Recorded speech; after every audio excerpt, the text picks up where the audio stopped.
పరిమళము నీదేనా నాలో పరవశము నిజమేనా బొండు మల్లి పువ్వు కన్నా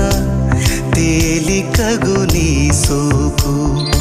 రెండు కళ్ళు మూసుకున్నా లాగు మరి నీ వైపు సొగసును చూసి పాడగాయలా కనులకు మాట రాదుగా వింతల్లోనూ కొత్త వింత నువ్వేనా ఆ అందం అంటే అచ్చంగాను నువ్వే ఏ చిలిపి కళ్ళ